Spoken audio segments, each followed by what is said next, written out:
Halo guys, balik lagi bersama saya Muhammad Fauzi Syahrani. Di review film pekan ketiga ini spesial hari ulang tahun kemerdekaan Republik Indonesia yang ke-76. Sesuai dengan tema kemerdekaan, kali ini saya akan membawakan sebuah film tentang perjuangan pahlawan Indonesia yang berjudul Jenderal Sudirman.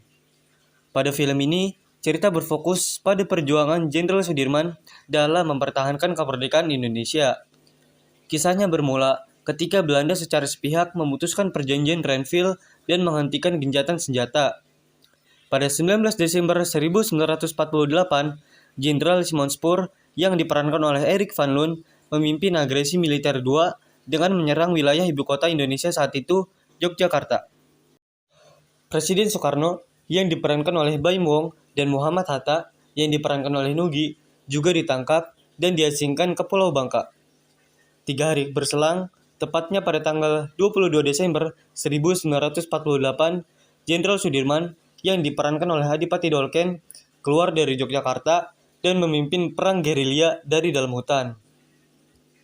Belanda menyatakan bahwa kedaulatan Indonesia sudah tidak ada, tetapi dari dalam hutan, Jenderal Sudirman menyiarkan lewat radio bahwa kedaulatan Indonesia masih ada dan akan membuat kantong-kantong perlawanan terhadap Belanda di setiap daerah.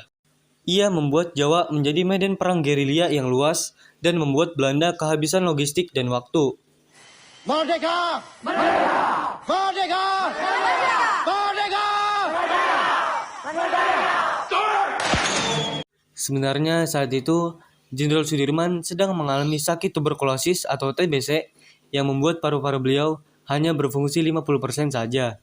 Meski begitu, ia tetap gigih berjuang sampai akhirnya kondisi kesehatan Jenderal Sudirman memburuk dan tidak kuat berjalan hingga ia ditandu oleh para prajuritnya yang setia.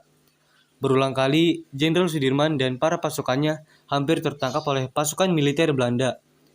Bahkan suatu malam, saat sedang beristirahat di dalam rumah, beliau dan pasukannya sudah terkepung oleh para tentara Belanda yang mengetahui keberadaan Jenderal Sudirman lewat informasi yang didapatkan dari salah satu prajurit pasukan Sudirman yang ternyata adalah seorang mata-mata. Tetapi, pemimpin pasukan Belanda tidak percaya bahwa Jenderal Sudirman yang ada di hadapannya. Ia hanya melihat seorang kiai, bukan jenderal. Setelah itu, pemimpin Belanda dan para pasukannya pergi meninggalkan rumah itu yang sebelumnya ia menembak mata-mata yang memberinya informasi karena dianggap berbohong.